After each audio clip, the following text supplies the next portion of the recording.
It's green for go. They're racing. He says go. He says ta-da. And Tiger Tara roars away from them on the home turn. Here comes another big boil over. Equine athleticism at its best. The king is in the castle once more. This is in one race. The rest are almost in another postcode. She is a star with a capital S. It's going to be a triple treat, a miracle three-peat. Ladies and gentlemen, you have witnessed history here at Menangle. What about that? It's getting right up on the sprint lane and it's going to bolt in. Hello and welcome to episode number 104 of the Sprint Lane podcast for Harness Racing New South Wales. Great to have your company on the podcast this week. It is the final edition before the running of the Eureka. It is the world's richest harness race. My name is Greg Hayes and this is the Sunday session. I'm really looking forward to today's podcast. Obviously, the barrier draw on Monday is going to shed a little bit more light onto the event. However, we've got our 10 runners. We have a fair idea where they're all going to draw as well. The 2 3-year-olds will draw 1 and 2, Fighter Command and Bay of Biscay. The 2 mares will draw 3 and 4, Major Delight and I Keep Smiling. And then the boys, they're going to draw 5 to 10. Of course, those runners are Never-Ending Captain's Knock, Don Hugo, Free Thinker, and the 2 most recent additions to the race, High Above, racing for Summit Bloodstock and Aaron Bain Racing, and Sure Thing Captain for the Tab after the running of the final qualifying event at Menangle on Saturday night. Well, everyone had Captain Hammerhead snaring that final spot. The punters backed him into $1.55 on Saturday night, but someone forgot to tell Sure Thing Captain and Shannon Price, because last year's winner of the Stockade could not have been more impressive. He worked forward to find the front, and while he did get an easy time of it through the early and middle sectionals, he absolutely shot the lights out in the final half, 26.3, 27.5. So if you run sub 54 seconds in the Eureka for the final half in front on the pegs, you're going to take some beating, even taking into account the run of Never Ending last week when he too smashed the clock apart. My only little concern with Sure Thing Captain is he has to perform at his best 2 weeks in a row, first to qualify and then in the Eureka next week. In the past, we've talked about horses running in the Miracle Mile and how hard it was for them when they had to go a qualifier a week before and the Miracle Mile the week later. Obviously, there's been a change to the way that carnival's run now, but I think it was nearly forced upon the club with the results suggesting it was just too hard on the horses winning their way through a week before. Until the scratching of Frankie Ferocious, the race for the emergencies was meant to be run last week, but with the Tab needing to find another runner, they changed the program. They ran the RaceNet Discovery Stakes this week as the final qualifier. The other runner to be confirmed in the past 48 hours is High Above for Emma Stewart and Clayton Tonkin. The horse competed at Melton on Friday night in the Vic Bred Series, but after a narrow victory, has booked itself a spot in the Eureka with the slot holders and connections speaking with HRV to ensure there would be no penalty if the horse bypassed the remainder of the series to compete in the Eureka. Summit Bloodstock and Aaron Bain obviously have a close relationship with Emma and Clayton, and when the Lost Storm failed to fire, the replacement was always going to come from within the camp. Interesting to hear Team Zav and Summit and Aaron Bain have teamed up to split their slots. So effectively, each will have half of each runner next week, Major Delight and also High Above, giving them a second chance, I guess, to chase success. This is probably the best chance and time for me to give a quick comment on what I think of each horse in the race and run through the market pre-barrier draw as well. Never Ending is the $2.60 fave with Tab as of Saturday night. He couldn't have been more impressive with his second behind Major Moth last week when he closed down to be beaten less than a length after giving the leader more than 20 metres on the turn. If he settles in the first half dozen, I can't see them beating him. He would need to draw poorly. He'd be forced to come from near last, and only then would he be vulnerable. But I think Never Ending is a deserved favourite at $2.60. Don Hugo at $5.50. We heard from Luke McCarthy on the podcast last week. By the time you hear this, a decision may be made on which of the McCarthy runners Luke chooses to drive. Don Hugo was very strong through the Queensland Winter Carnival and was snapped up by John Singleton. Be powering home at the finish and is probably one of the few in the race that, if forced, could make a mid-race move. Sure Thing Captain is at $5.50. Super impressive to qualify at the final opportunity, but as I've said already, I'm concerned what that's taken out of the tank. Showed on Saturday night he's got good speed. He should draw well without he showed tonight that he's got good speed should he draw well without being brilliant. If he repeats his efforts from Saturday night and finds the front, then he's going to give them something to chase for sure. Fighter Command, $8, had his final hit out at Melton on Saturday night. It was a vital run with the 3-year-old not starting since qualifying for the Eureka with that win in the bow tie in Hobart. Not a fan of the 3-year-olds taking on the older horses. He's not blistering off the gate despite his racing pattern, so he'll get crossed if he draws one. Major Delight at $9. Now, this is the fairy tale story for Ash Delosa. This mare has been in super form in both New South Wales and Victoria and deserves her spot in the field. Is bred in the purple, is going to need a run like in Cypher for mine, like it got last year to be winning, but needs to be getting into the clear late off a soft run to win it, I think. I keep smiling at $14. Now, she's over the odds in my opinion. She sat off the super mares in Queensland in Ladies in Red and Artie's Express and beat them for speed up the straight. Now, if Artie's Express was in this race, she'd be second favourite, maybe third favourite in the race. Look, if Luke opts to drive her, I think $14 is good value. High above's a $14 chance. Wasn't set for this race. Gets that late call up after the stablemate lost all form. Ideally would draw 5, lob into the right spot early. Another one that can do work in its races. Comes from the right stable. They know how to win the race. But I think would be a bit of a boil over if it won. Bay of Biscay at $16, the second of the 3-year-olds. He doesn't have the ring craft of a lot of the rest. And I just get the feeling that this might be more up his alley in 12 months' time. Draws to get a soft run somewhere close to the speed. Captain's Knock, $26. A lot of the supporters have quickly jumped off this horse, including the bookmakers. I'm still in his corner. Look, I'm happy to forgive his run last week when he got knocked about when Bark galloped in front of him, because his run prior behind Max Delight was really good. Brad Hewitt has pulled a rabbit out of the hat with this horse more than once, and a win wouldn't be a complete shock for me, although most punters would be shocked. Currently a $26 chance. Free Thinker, $51, got through winning the Queensland qualifier. Grant Dixon is back for another crack at it after Leap to Fame was beaten last year, not in the class of his well-performed stablemate, and is going to need a lot of luck to be there at the pointy end. Pre-barrier draw, my selections for the race. Never Ending, I Keep Smiling, Don Hugo, and Captain's Knock. I'm really looking forward to it, and I'm counting down the sleeps already. Should be an absolute ripper. They race for more than $2 million next Saturday night at Club Menangle. So after all of that, who's on the podcast this week? Well, I've spoken with a number of the slot holders and trainers in the past couple of months. This week is no different. After the performance of Fighter Command at Melton on Saturday night, I was lucky enough to catch up with Greg Sugars as he was making his way home. Better Eclipse was also super impressive first up and will be in Sydney next Saturday night for the Len Smith Mile. So there is plenty to talk to Greg about. And Summit Bloodstock's Jamie Durnberger Smith and Aaron Bain made the call to go with High Above. And I thought I'd catch up with Jamie and have a chat to him about his thinking behind the decision. And I also wanted to talk to Jamie about the Calcutta and the prize that they are putting up for one lucky broodmare owner as part of that Calcutta. So stay tuned for that later in the podcast. I'll have the Menangle Express again, where I look at each race at Menangle and tell you what I saw. Mr. T is back. He's levelled the tipping challenge at 1-all after winning the winter challenge, and now we move into spring. So hopefully he and I can get off to a good start this week. A big happy Father's Day to all the dads listening out there. Hope you're having a great day and the family's looking after you on this special day. Time to get cracking this week. And first up, it is the driver of Fighter Command, the Candy Man, Greg Sugars.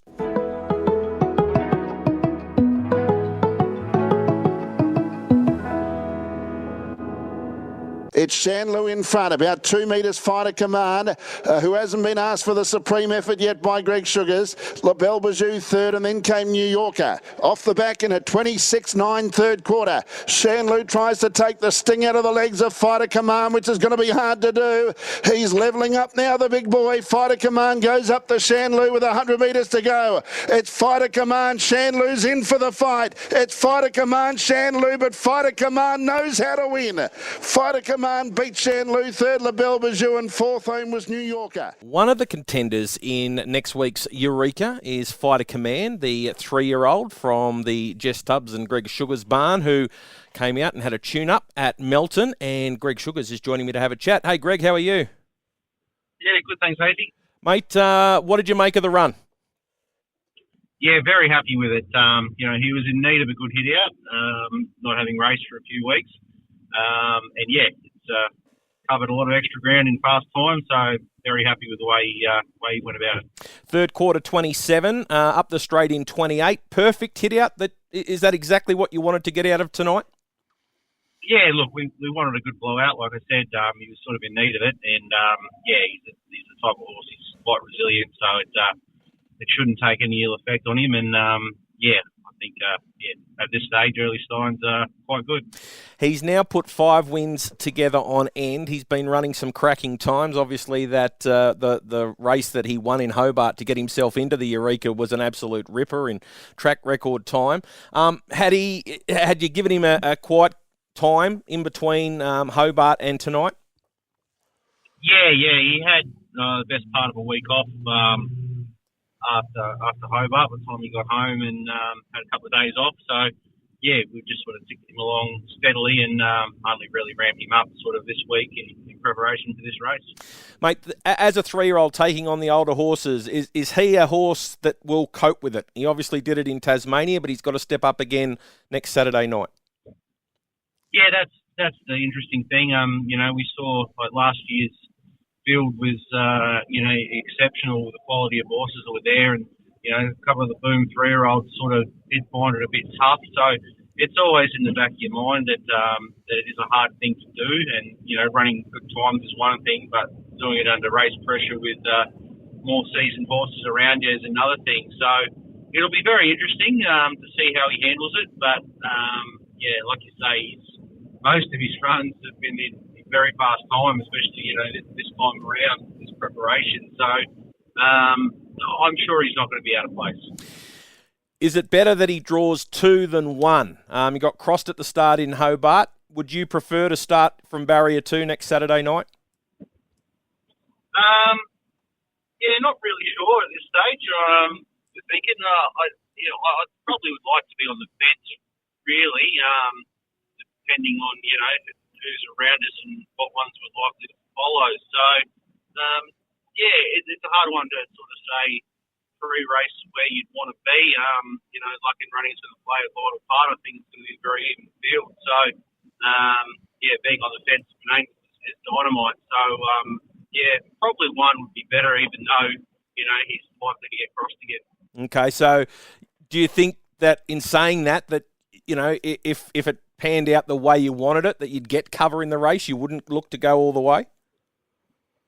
I wouldn't say that either. Look, if the situation presented itself that he was to find himself in front, he races very well that way. So, it's just one of those things that you sort of got to make those decisions as they unfold. But no, if the opportunity was there to lead, it'd be a hard thing to sort of pass up.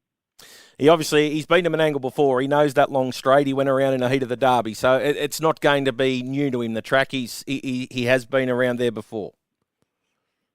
Yeah, that's right. Yeah, no, it wasn't his best performance then, but he was a very inexperienced horse, and that was basically a real learning curve for the smeller, and a big part of the reason why we made the trip is, we had a fair big opinion of him from sort of day one, and we were sort of hopeful that he'd be the type of horse that we would be travelling, all over the countryside potentially with him, but especially, up and back to Menangle in the future. So that was all good experience for him, and it should hold him in good stead for this week. Mate, you've been in some huge races over the last few years, but to have a runner, you and Jess to have a runner in the world's richest harness race, that's a pretty big thrill. Yeah, that's right. It's still something that I think we're sort of coming to grips with here. To think that the richest race in the world is here. It's not something we're accustomed to racing for that extravagant prize money. Historically, and to have a horse that's an actual contender in a race like that is a real honour. Mate, better eclipse tonight at Melton was super as well. I'm assuming that we're going to see him next week as well for the Len Smith. Yeah, that's right. That's been his target since returning from his New Zealand campaign a couple of months back. That we sort of iron off this race, and at that stage we didn't think we had other horses to come up with him. So, no, he'd be a perfect travelling partner for Fighter Command. What were you thinking in the race tonight with Better Eclipse? You looked to go in front of Catch a Wave, but Catch a Wave went before you, and then you had to sit back and wait for the race to unfold in front of you. Yeah, pre-race we sort of thought, there wasn't going to be a lot of speed on early, so a little bit unsure of how they were going to drive Catch a Wave, but they wanted to put him in the hunt or not. So, initially went to make that move, but Kate obviously had the same idea, and at that stage I sort of thought it's going to be pretty hard to sort of win, but we were hoping to have a really good contest up the straight. If we weren't able to get there, we knew we'd be around the mark, but to his credit, he dug deep and sprinted real sharp to the line. Yeah, well, once he got into the straight, he just found another gear. Yeah, we were really happy with him leading into it. He'd only had the one trial, which was quite good, but his work at home suggested he was, really on song. So very satisfying to see him back that up on the racetrack. So after Sydney, what are you looking to with him? The Victoria Cup back here in October, and is the main one, and then at this stage we're planning on heading back to New Zealand for the New Zealand Cup. So exciting times with him. Mate, just want to get your thoughts on one overall. Dan Malecki said in the call he ran the race of his life tonight. It was a good run behind Call Him the Breeze. Yeah, no, he's a quality sort of horse, but he can be very hit and miss, and his manners from the mobile have really let him down in the past. But this time around, he's put a good half a dozen runs together from the mobile where he's been good, and tonight we actually were able to show a bit of gate speed, which he hasn't done for a long, long time. So very proud of his efforts because no way in the world we went into the race thinking we could beat Call Me the Breeze. So to run a gallon second was good effort. And, mate, being one of the biggest stables in Victoria, how's the feeling down there with all the news that's been going around over the last month or so? Oh, yeah, it's a little bit disheartening when you see the state of the industry at the moment and where we're at. We've got some hard times ahead of us. So, harness racing in many states for many years have faced hard times, so it's nothing new to us as long-term participants, but it's going to be tough, at least in the short term. But we just got to live in hope that the right changes can be made now moving forward, and we can get back in a better position in 2 years' time, hopefully. Yep. Totally agree with everything you've said, mate. Thank you very much for joining me. All the best of luck next week at the Eureka with Fighter Command, and all the best of luck with Better Eclipse as well. Thanks a lot, mate.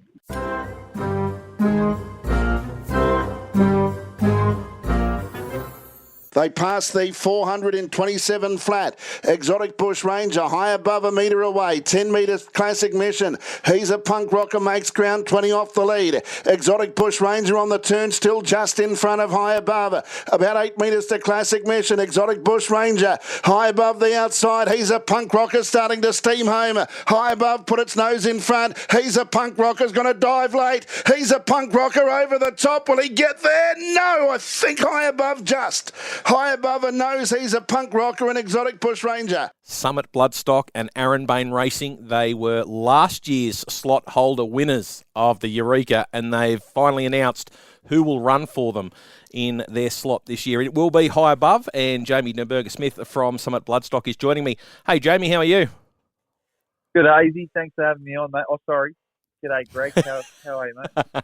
Yes, some people call me Greg. A lot of people call me Hazy. Mate, big decision? Yeah, it was a big decision. Once we got to the point on the Lost Storm where we were umming and ahhing about how he was going, we spoke with Emma and Clayton, and they agreed. The agreement was that they would be able to replace the horse. So we left it all up to them to make a decision. They knew the few runners that we had our eye on, and at 1:46 p.m. Saturday today, they made the decision. It was high above. We were very happy with that decision, and we went with that. So obviously, Friday night's racing at Melton had a fair bit to do with the decision that that Emma and Clayton and yourself have made. Yes, most definitely. We wanted to see how they'd go. High above was magnificent, sitting parked So yeah, for him to win the way he did, we were super happy. He's a horse that's really on the up. He's got untapped ability. He's only going to be going into the Eureka, I think his 10th start. So that's a big ask for him, but he's a horse with extreme speed, and we got to see a lot of toughness last night. So we're very, very happy with the decision. And it was also announced during the week that Team Zav and Aaron Bain Racing and Summit Bloodstock have come to an agreement that you're going basically 50-50 in the two horses? Yep, so Danny and Joanna, we had a chat with them about a week or so ago. We were both really, really liked Major Delight, obviously. She's absolutely flying, really nice mare. She profiles very, very similarly to Encipher from last year. So we really liked her. We spoke with Danny, and then we come up with the idea together that maybe we could combine the slots with the plan that the Lost Storm would go in, and if he was coming out, that there would be a different runner. So that was the plan. So Danny, Zav, and Joanna and Aaron Bain Racing and Summit will race Major Delight and High Above together, and we've got 2 bites at the cherry, and it's pretty exciting stuff for us. Seems a really open race. Obviously, the WA horse Never Ending was brilliant last week, coming from the tail of the field and breaking the clock apart. But Sure Thing Captain was good tonight. There looks to be, 5, 6, 7 winning chances at this stage. Oh, this race is insanely open. It's just dead set going to be who gets the right run. I know Never Ending's very short. It's going to be very interesting to see where he draws and what they do at the start. He does have the GOAT on, Gary Hall Jr., so sure he will make the right decision. It's just going to be a race where whoever gets in front and tempo, and that's just the best part about this race. The horses coming from everywhere. Yeah. I was going to say, you spent some time in WA with the Halls, didn't you? Yeah, I spent about 4.5 years at Gary Halls. I'd do 7 days in the mines and then 7 days at Gary Halls. Drive a lot of track work there, had a lot of fun. Really loved it over there. So, yeah, I know how good a trainer and how good of a driver Junior is. So, yeah, it'll be interesting. Really, really, really cannot wait. So that was, how long ago was that you were working with the Halls?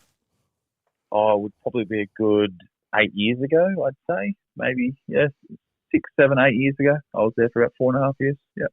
Wow. Okay.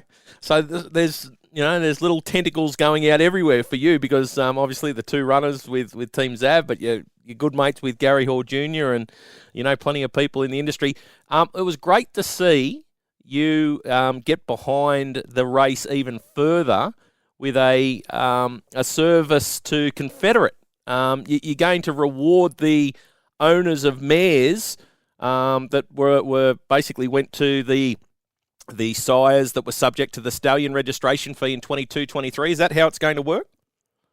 Yeah, so for the foals that are the 2023-2024 season, so the foals that are on the ground now, if you've paid your service fee and your levy, we are going to be putting all those owners into a draw, and then 10 names will be plucked out at random, and then those people will be given a horse on the night, so you get to cheer one home, and if your horse wins in the Eureka, then you win the service. Wow, that's I tell you what, that's a fair prize that you've put up there. Yeah, he stands for about 17,000, so it's a lot of money, but for us, we have fed our whole lives into this game. We've fed everything we conceivably can into it. We've got a lot out of it. We've had a lot of joy, got a lot of horses.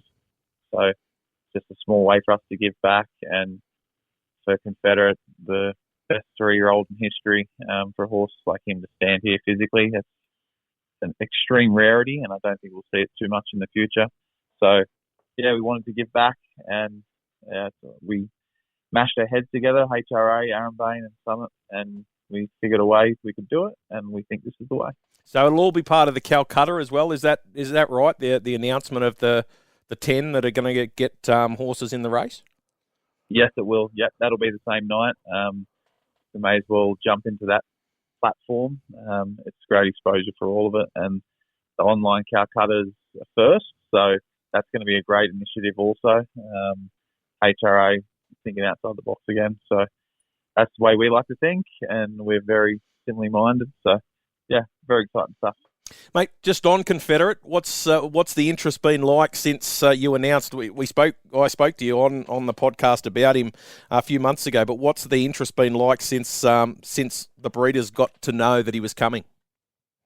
Yeah, he has the craziest book that I think we've ever seen. I think there's something like over 30 Group 1 winners, mares. He's practically full. The way we're working it now is we're taking off our mares. We're breeding a lot of mares ourselves this year. But so we don't say no to anyone. If somebody books in, then we just minus one of our mares off there. We're breeding over 80 this year, so it's a lot of mares. But we feel if we do it this way, then it won't affect him in later seasons. There's nothing worse when you can't get into a sire. So, yeah, that's why we're playing it. And, yeah, we've got mares like Cypher, Ladies in Red, Ladies in Red's mother, King of Swing's mother. There's a crazy amount of good horses there. Yeah, I saw when they announced Ladies in Red was retiring and she was going there. I thought, well, that's a fantastic advertisement. The progeny, that will be worth something. A lot of people won't be able to afford. It will be a very, very expensive yearling if they decide to sell it. Yeah, there's no way in the world they're selling it. I wouldn't sell it. So, mate, will you be there next week? That's a silly question. Of course you'll be there. You'll be all dressed up and ready to party, no doubt. Yep, there's more chance of Bainey getting fit and getting back in the AFL again than me not being there. How's Aaron going with the gallop since the move into Angaston? How's it been? Yeah, it's been fantastic. We had one in today. Had no luck, but he's absolutely flying. He was first up today called Mighty Sapphire. About 70 to 80 in work now, so there's a lot of horses there now. When I say in work, I mean on the property and in the system. Could be anywhere up to 40 to 50 in work right now, and then hopefully the plan will be to get up to 100 horses in work, full training, maybe have 150 to 200 in the books, and then really start to ramp up and start to spread our wings. I've had a few people say, they're going to be like the Inghams. They'll duck out, they'll get out of harness racing altogether. But I know you too well. You will never do that because you just have an absolute passion for the sport. Yeah, there's not a chance in the world. I love racing. I've grown up on both codes, but yeah, cut my teeth in harness racing, like we've said before. I did my time with Christopher Robinson. I spent a couple of years at Vic Frost, Gary Hall. I've been with all of them. Been driving horses since I was young, so there's no way in the world I'm leaving. Can't replace that Group 1 winning feeling. Well, mate, all the best of luck next week. And if you do win, no doubt it'll be another big party. So all the best of luck. Thanks, Hazy. Cheers, mate.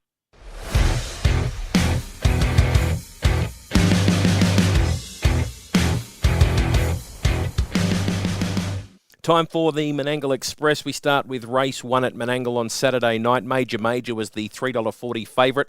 Speed early from Glenletty, Elvis and Terry, with Terry crossing down to the fence.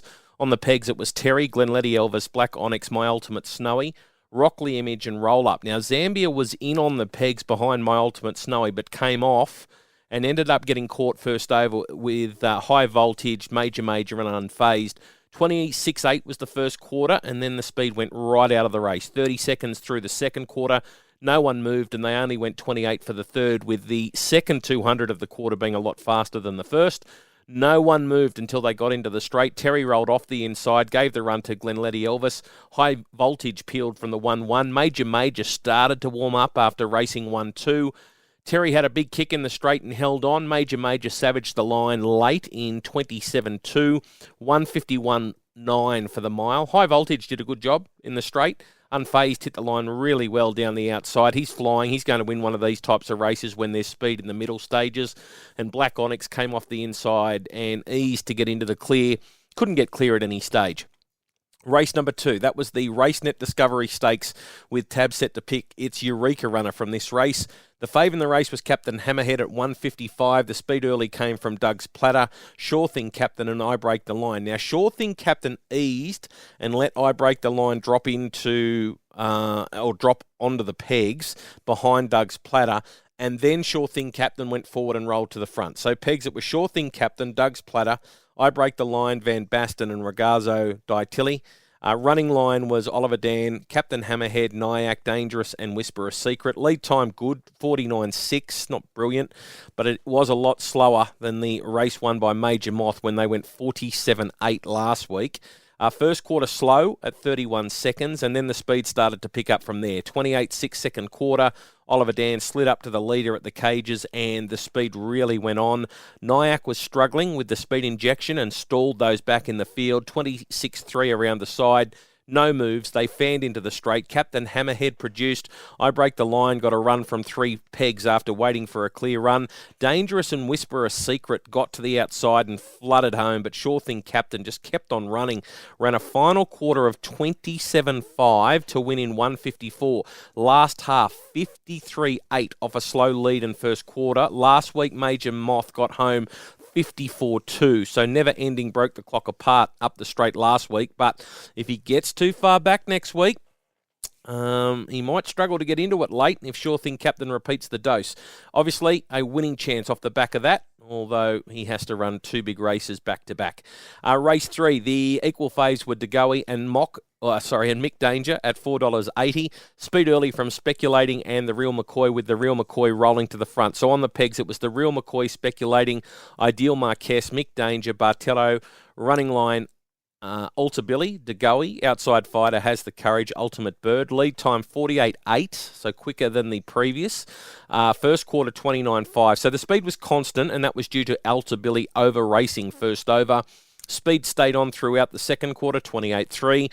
Now, I'm not sure whether it was the seat and shuffle at the cages when he took off or Alta Billy dropping out, but the Real McCoy started to slip away. Speculating got a clear crack when it wanted to come off. DeGoey and Outside Fighter, they were forced to come around Alta Billy a lot earlier than expected. 28.3 around the side, up the straight. Speculating got to the leader. DeGoey and Outside Fighter, they got to the outside. Mick Danger was trying to get into the clear and bumped with Outside Fighter. Ideal Marquez was climbing all over them, had nowhere to go. Outside Fighter took every inch of the straight to wear down DeGoey, but got there right on the line. Final quarter 28.8, mile rate 154.5. Horse is flying at the moment, Outside Fighter. Again, sectional suited him. DeGoey was a lot better this week, and if Alta Billy carries him to the turn, I think he holds on. Mick Danger is racing really well, Has the Courage worked home down the outside. Ideal Marquez, forget she went round. I think she may have been in the finish with a clear shot at them. Race number 4, we had equal faves again. Donegal Luther and Maybe, both at 4.20. There was speed in this one from Kuzma, Colby, and Eric the Kicker, with Eric the Kicker crossing down. They did go into single file early, so it was Eric the Kicker, Colby, Kuzma, Maybe, the Medal Flyer, Run from Terror, Donegal Luther, Vinky B, and Lochinvar Jag. Now, 27.5 first quarter, and then the speed came out of the race. So Morris on the Medal Flyer came off and had a crack for the lead, but couldn't get it. But then we had a running line of the Medal Flyer, Kuzma, Run from Terror, Donegal Luther, and Vinky B. 30.1 the second quarter, 28.4 around the side. Eric the Kicker was under pressure on the turn. Kuzma, Run from Terror, Donegal Luther, they all fanned. Colby tried for an inside run, and one appeared despite Nathan Townsend trying his best to close the gap. Donegal Luther started to charge inside the 150. Vinky B came with it. The Medal Flyer got squeezed up late by Maybe, and that interference got James Rattray a 7-day holiday. Eric the Kicker held on, but only just. Good effort as was in trouble on the turn. 27.6 home, 153.6 the mile. Donegal Luther was good, so too was Vinky B. Lochinvar Jag got 4th, which was a good run. Maybe got the run late and was okay. Happy to give the Medal Flyer a pass. Think there is a win there, driven ice cold. Race number 5, Curly James. Early in the week, $17. Started $2 favourite. There's obviously some deductions with the scratchings, but that's still a big go. Speed early from Curly James and Arden's Ace, with Arden's Ace crossing down to the pegs. Now, the door was all but shut by Luke McCarthy on Can't Find a Better Man, but somehow Curly James squeezed off and managed the retake. So, early on the pegs, it was Curly James, Arden's Ace, Jillaby Nitro, Running Line, Speak the Truth, Can't Find a Better Man, Magician, and See Ya Art. First quarter was 26.4. The speed backed off, so Speak the Truth rolled forward and got the lead at the 900-metre mark, which exposed Can't Find a Better Man. 29.6 second quarter, 27.8 round the side. Speed went on. Magician looked to be in trouble in the 1-1. Curly James eased off the pegs and was able to get Magician out of the way to get into the clear. Can't find a better man. Looked to have the better of Speak the Truth, but Speak the Truth rallied underneath and proved too strong in the run to the line. Curly James flew late, just missed. Final quarter, 26.8, mile rate of 150.6. Really good effort from the winner. Curly James ready to win. Can't find a better man. Just got exposed earlier than punters would have liked. Magician came again in the straight to be beaten 6 metres after looking in all sorts of bother on the turn. He looked out of tricks.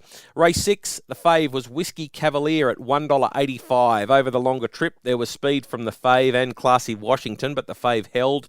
On the pegs, it was Whiskey Cavalier, Major Jealous, Double Act, Phase of Glory, Jillaby Sylvester and Loyalist. Running line was Classy Washington, Perfect Stride, About Time and Our Money Rocks, 48.3. So the lead time was solid, but they backed it off through the first quarter, 30.1. Leader fired up through the second. They went 27.2, fastest of the event, which took the sting out of a few of them. Major Jealous was in trouble behind the leader before the cages. Classy Washington looked to be in trouble outside the leader soon after.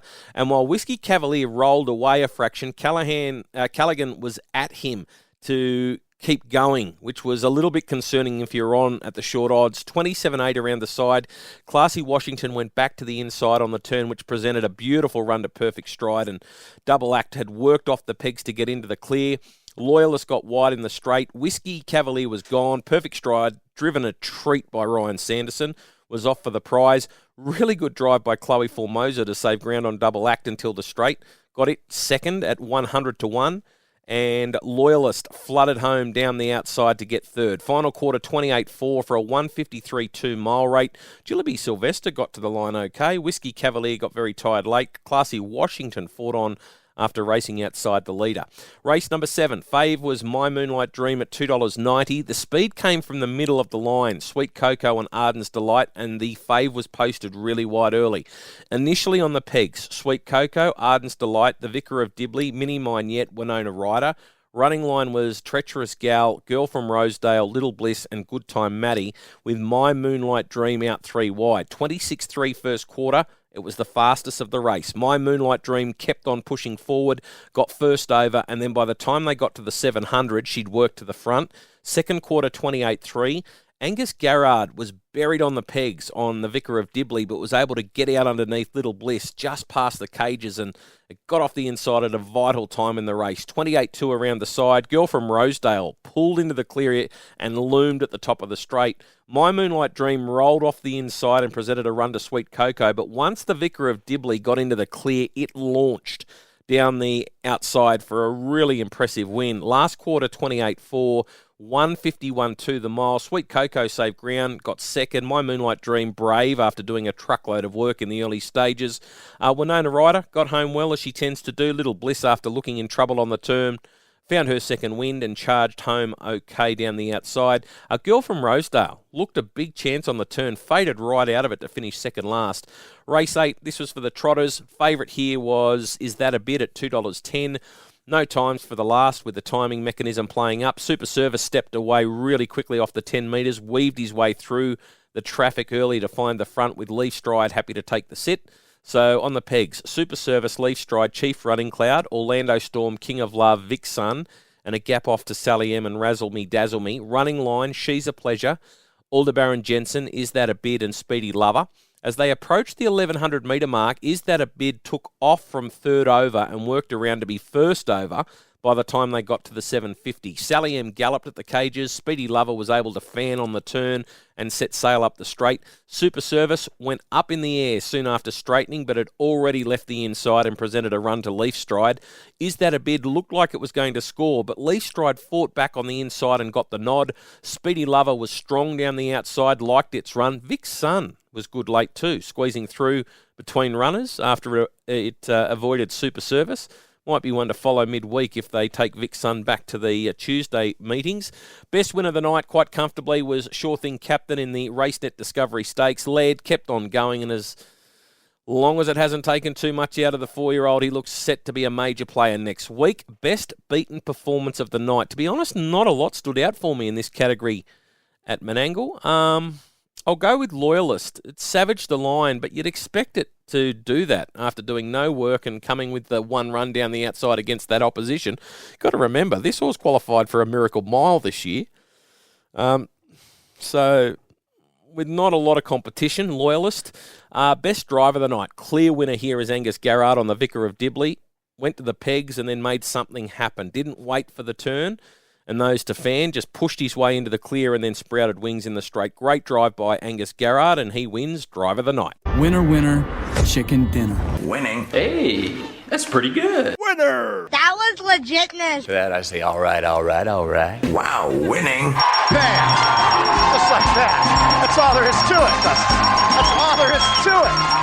A winner. Just like that. I'm the winner is... Mr. T, he won the second round of the tipping challenge, so the leaderboard is now 1-1 as we move into the spring round. Mr. T has 2 winners, he tells me this week, both at Bathurst, no surprise. Race 3, number 10, Mammals, Alibi for Nathan and Jet Turnbull, comes off a second, beaten narrowly when it led last time. Did win 4 runs back at Bathurst when it worked forward and found the top. Tougher draw this week, but the price should be better, says Mr. T. Fingers crossed. Race 3, number 10, Mammals, Alibi. And then in the next race, race 4, number 4, Mountain. Was the tip last week and it was narrowly beaten. Mr. T's hoping it can go one better this time around and snare the prize. Was an odds-on fave last week, and the stewards did query the driving tactics. Harrison Ross jumps in the sulky this week, and Mr. T thinks it should be winning. That's race 4, number 4, Mountain. My 2, Menangle Tuesday. I'm going to go race 7, number 5, Red Reactor. Back into midweek grade after chasing home Has the Courage last time out. Cash and Bling did beat it home on that occasion and meets it again on Tuesday, but it had a clear crack at them late up on the inside. Red Reactor has a better draw this time. Be driven for luck, but going well enough should things present to bob up at good odds. So race 7, number 5, Red Reactor at Menangle on Tuesday. And race 8, number 6, Carrera Sunset was on her last week in this segment, and she did the right thing by us. Steps up in grade, has to handle some better performed horses, but Jack Callaghan takes the drive back from his brother, and it should take some beating despite the rise in grade. That's race 8, number 6, Carrera Sunset. Well, that just about wraps up another podcast. My last one before the second running of the Eureka. Can't wait for the race. This time next week, I'll be dissecting it and catching up with one of the stars of the night. Thank you to Greg Sugars. Thank you to Jamie Durnberger Smith for their time on the podcast. And I look forward to catching up with you next week for another edition of the Sunday Session. Bye for now.